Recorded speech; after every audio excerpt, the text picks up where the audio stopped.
An amazing Sunday for Brandon Woodruff as he makes his return after being gone for nearly 2 years. Makes his return to the mound. We'll get to that. And the LA Dodgers, for the first and only time of the season, make their Milwaukee appearance, their lone Milwaukee appearance, starting on Monday night. Huge series coming up with the Dodgers. With all that coming up next in this edition of Locked On Brewers.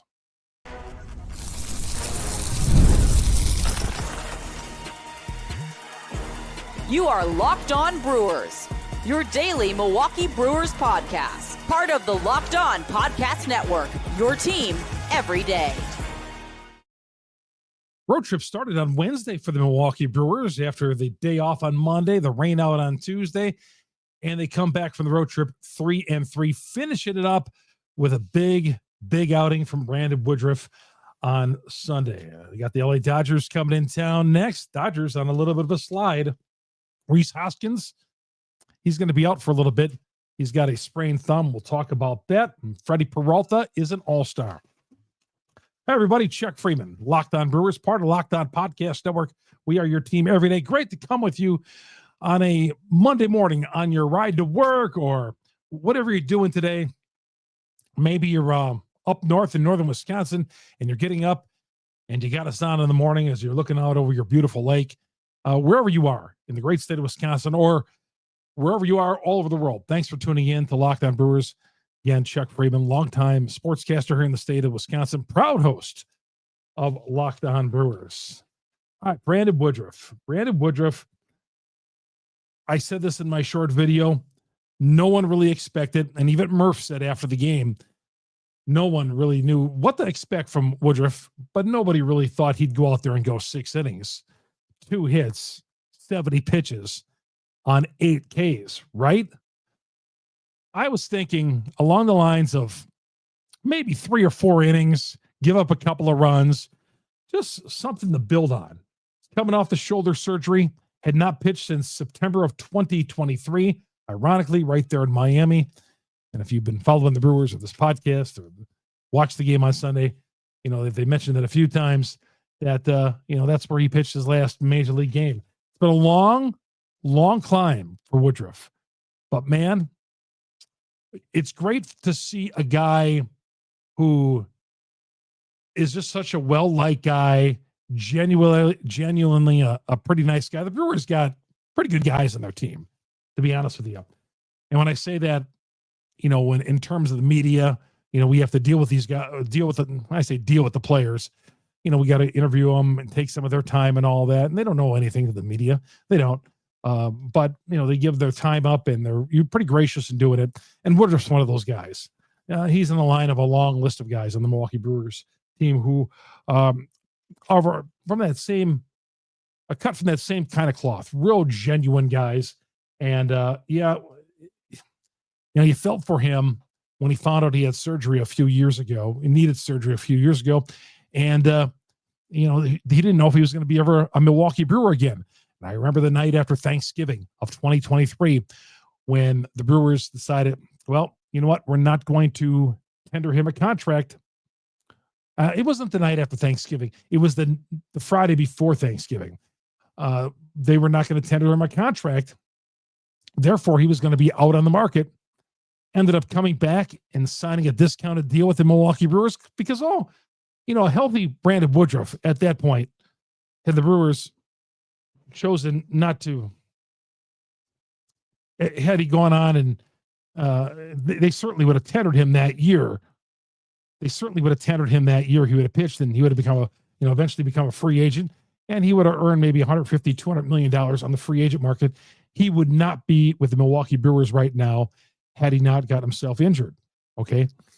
And the Brewers stuck behind him, they gave him a contract, and went through the whole rehab process with him. Credit the Brewers as well, who, I'm hoping he's going to stick around for a little bit here. He's in the second year of a 2-year deal, and I don't want to put the cart too ahead of the horse here, but I hope, we're going to have him around for a little bit here. But if he pitches like he did on Sunday, especially, and Brandon was just amazing out there. The 8 strikeouts, dazzling hitters, throwing a 95-mile-an-hour sinker. He said he was going to go out there and with whatever worked for him, if the fastball curve or what a sinker, he was going to go with it. He was going to go for it. Looked like he had a lot of things working for him. And, as of course, it would have helped if the Brewers would have given him some offense. But he went out there and battled like all the Brewers pitchers have done when the Brewers offense gives these pitchers minimum amount of support sometimes. But he went out there and dealt, kept this team in the ball game, got an early 2-run home run from Chourio, and kind of the Brewers got a little insurance run at the end and was able to make it work. He gave up 1 home run ball, 1 run, and I think we all think that Brandon Woodruff was just amazing. Now, this leads us to the next question. Well, what do you do? I mean, you got Woodruff here. He's going to make his next start projected on Saturday against Washington. The Nationals are going to be here on Saturday for a weekend series. And he's projected to make his next start if everything comes out okay as far as his health this week. Now, he's going to obviously, look at the tape, which I'm sure he has already on the flight back from Miami. He's, going to go through his usual recovery and all that. And we'll see if everything checks out and he's able to go on Saturday. But right now he is going to be slotted in the Saturday night rotation.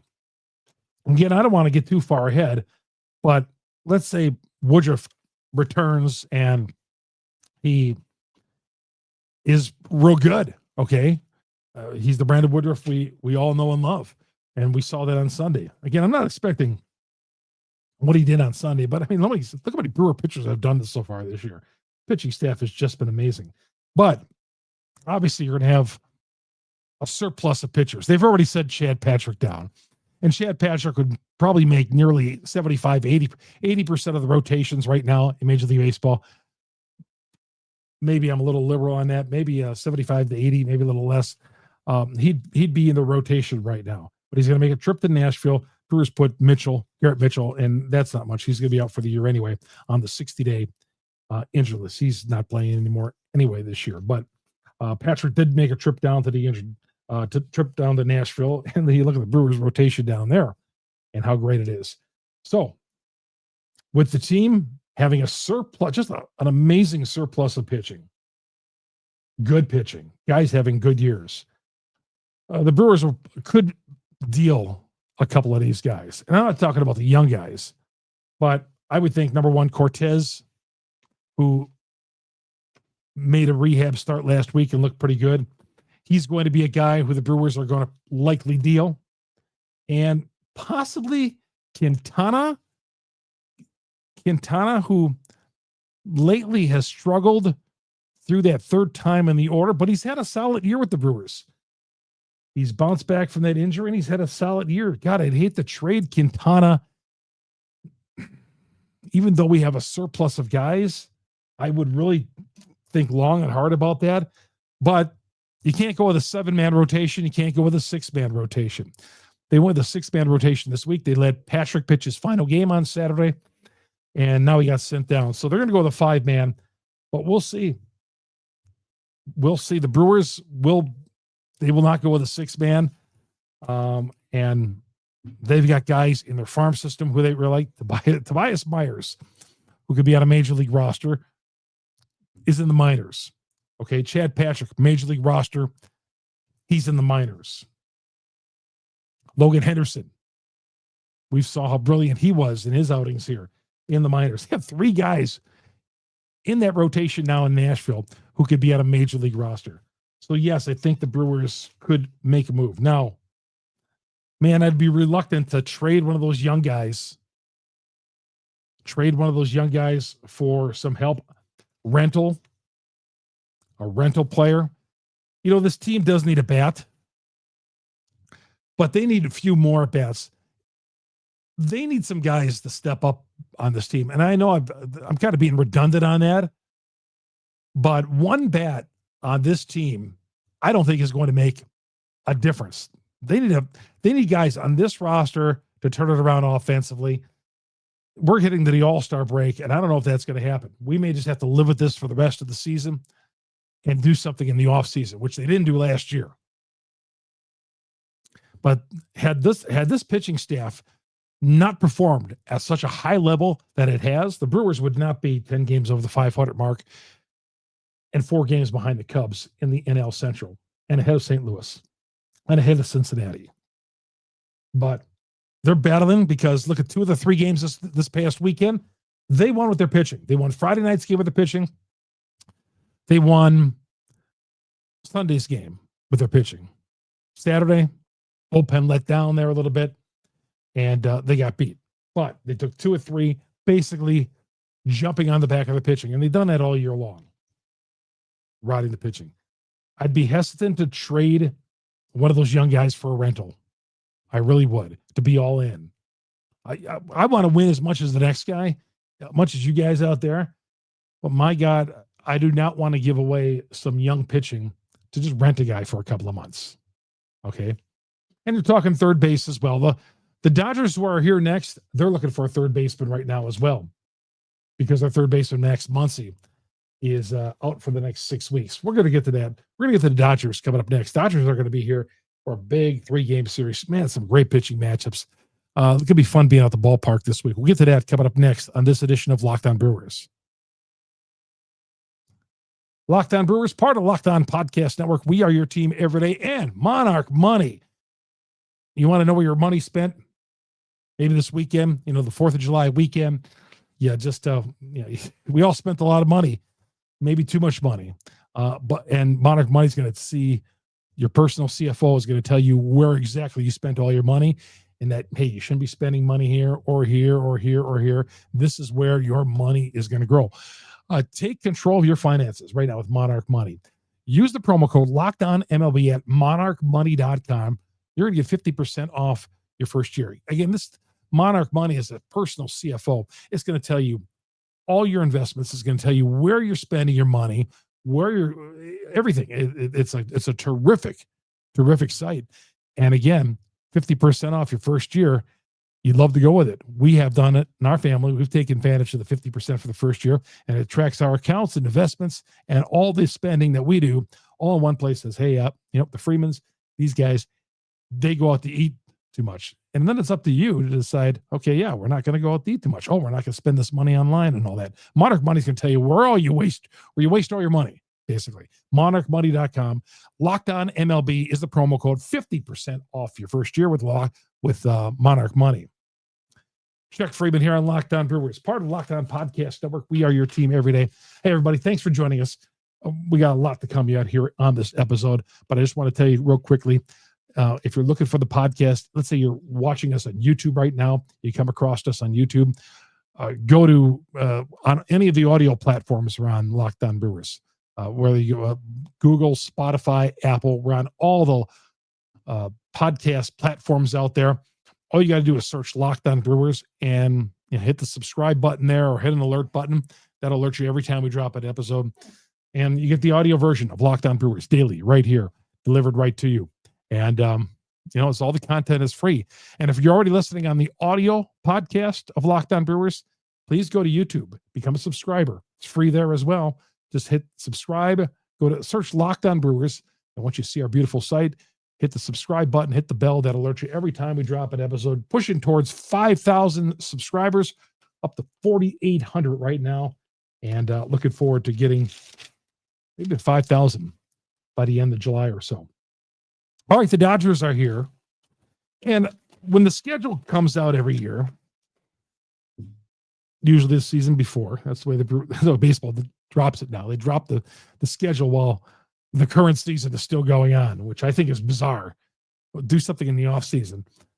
And the schedule drop in baseball is not like the schedule drop in the NFL. I get that. But what I do is I always check opening day. I check to see if there's any Sunday night baseball. And then I always have a good laugh. The Brewers aren't on Sunday night baseball again. Okay. So I check for opening day. I check see who they play in September, who they close out with, in case the Brewers are in the pennant race. And I also check when the big teams, the heavy hitters, are coming to town. When are the Yankees coming to town? When are the Mets coming to town? And when are the Dodgers coming to town? And the Cubs series as well. And the Dodgers are here. First of 3 coming up on Monday night. Now the Dodgers, after sweeping the White Sox last week, got swept at home Friday, Saturday, and Sunday by Houston. On Friday night, they got destroyed 18-1. They got this absolutely destroyed. Oral Hershiser kind of made reference, little veiled reference to, he goes like, boy, I don't want to open up a can of worms, but it's almost as like the Astros know what kind of pitch is coming as the Astros just tattooed the Dodger pitching on Friday. I thought it was a pretty funny comment, Oral Hershiser. So they got beat Friday, they got beat Saturday 6-4, and then trailed the entire game. And Sunday lost 5-1 to Houston. Houston went into Los Angeles, and the Astros are just red hot right now. And the Dodgers got beat. Now the Dodgers have got some injuries. Max Muncy, third baseman, as I mentioned a little while ago, they're going to be in the market for a third baseman. He's going to be out 6 weeks. He's got a knee injury. It's a bruised knee that's going to have him out 6 weeks on a freak play over at third base. He got injured. Max Muncy will not be playing in this series. Tommy Edman, their fine outfielder, he did not play Sunday. It sounds like he's got a toe fracture. As of right now, he's not on the injured list. We will see. Teoscar Hernandez has got multiple injuries. In fact, Hernandez is just in a major slump. Guy, power hitter, 30 home, last 30 games, he's batting 188. So they have a few guys, in addition to all their injuries that they've had in their rotation. So they've got a lot of injuries. They got 5 all-stars. Shohei, batting, in the 270s or so. He's not going to be pitching against Milwaukee. He does have 30 home runs on the season. And, Shohei is Shohei. He's just incredible. So he's going to be a draw in himself coming into Milwaukee. And I would think there's going to be crowds upwards of 40,000 to see the Brewers and Dodgers at AmFam Field. You're going to have people coming in who are Dodger fans of the Midwest, have a chance to see Milwaukee. There's always those Dodger fans who became Dodger fans in recent years because the Dodgers are good. The people who jump on the bandwagons.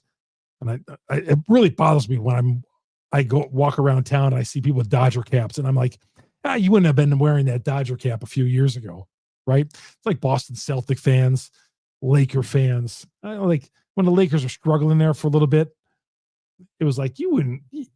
And not that the Lakers are tearing it up these days. Like you weren't wearing that Laker cap a few years ago.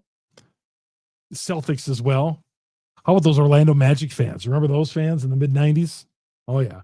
And you got the Dodger fans, too. People were just jumping on the bandwagon, my 13-year-old included. All right, here's the pitching matchups. Freddy's pitching Monday night, and we'll talk about his all-star nod coming up here in a little bit. Freddy against Yamamoto. Excellent pitching staff coming up tonight. Tuesday, this one, too. Clayton Kershaw coming off getting his 3,000th strikeout against Jacob Mizorowski. And then Wednesday for the wrap-up, Quintana against Dustin May. Man, those are three tough pitching matchups for the Milwaukee Brewers. The Dodgers come in leading the NL West, 56-35. And they have some injuries. We'll see who plays and see if they make any roster moves or whatever. But they had to call up a kid on Sunday to pitch against Houston. They had to call up a kid from AAA. That's where they are at this point. They're really struggling with injuries. But you know what? Hey, so are we, right? Milwaukee Brewers. I turned on the national stuff tonight and all weekend they're talking about, the Dodgers got all these injuries. They're making how about the injuries the Brewers are playing through again, right? All these, the Dodgers are still 21 games over the 500 mark. The Dodgers still, with all these injuries, still have star power, all right? The Brewers are getting it done with one all-star, and that's Freddy Peralta. One all-star. Not one position player made the all-star team. I'm going to get to that in a second here. Rhys Hoskins, obviously, he's going to be out. He's got the sprained thumb, grade 2 sprain. The reports are they're going to call up Andrew Vaughn, who they got in the trade, the Aaron Savali trade from the White Sox. Vaughn was hitting 259, 3 home runs, 16 RBIs in 16 games with Nashville. And from what we know with the Milwaukee Brewers, Andrew Vaughn, I bet you, is probably in the starting lineup on Monday. Because what the Brewers do, and we know this, is when a guy gets called up from AAA or they trade for a player, they don't have him sit in a cooler on the bench and watch action. They throw him right in right away. So I wouldn't be surprised when Andrew Vaughn is called up on Monday that he is in the starting lineup and playing first base for the Milwaukee Brewers. Not like he's making his major league debut. Obviously, he's had some experience at the White Sox. He was sent down earlier in this year to AAA with the White Sox because he was hitting poorly. 259, 3 homers, 16 RBIs, 16 games with Nashville. I'm expecting Vaughn to be activated to this roster, to be brought up to this roster. And I think that he'll be in the starting lineup on Monday. Wouldn't be surprised. Let's see here. Freddy Peralta. Well, I'm going to get to Freddy coming up here in a little bit. I got to take a quick break. We'll come right back. Chuck Freeman here on Locked On Brewers. Part of Locked On Podcast Network. We are your team every day. All right. I'm looking forward to these series. This series this week, and then you got Washington coming to town. Big homestand coming up. Washington just fired their manager, and they fired their GM, Rizzo. I mean, Davey Martinez, Rizzo got fired late Sunday. Just mass firings with the Washington Nationals, who earlier in the year were playing all right. Hey, just gone into the tank. But they'll be here this weekend. We'll talk more about that series coming up here in a little bit as we get closer to it. Freddy Peralta, All-Star. Again, we remember him making his debut with the Brewers in 2018 in Colorado, and as a 22-year-old kid, and here he just is rolling on.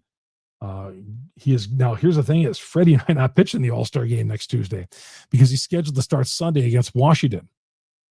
So we'll see if he just goes and then opts out of the game, but still takes part in the festivities. Because if he pitches Sunday, and the Brewers are not going to do this, the Brewers are not going to say this. They're not going to do this.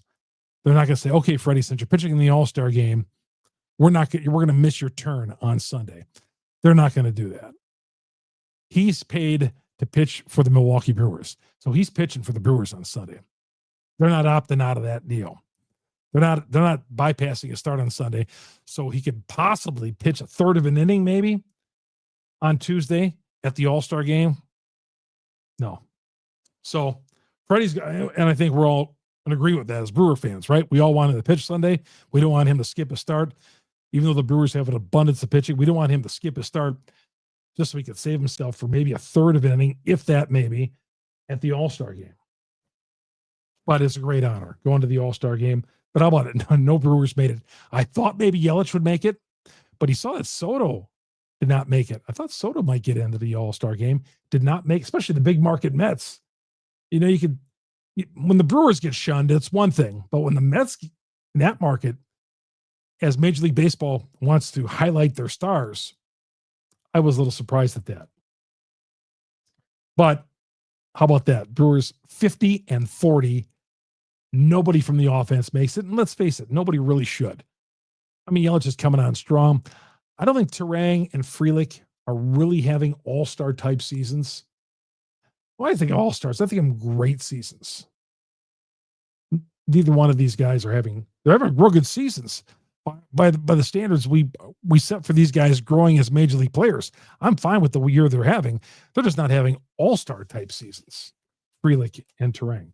We love them though with the Brewers, just not on all. They're not just having all-star seasons, in my opinion. One other note: Aaron Ashby, flying under the radar.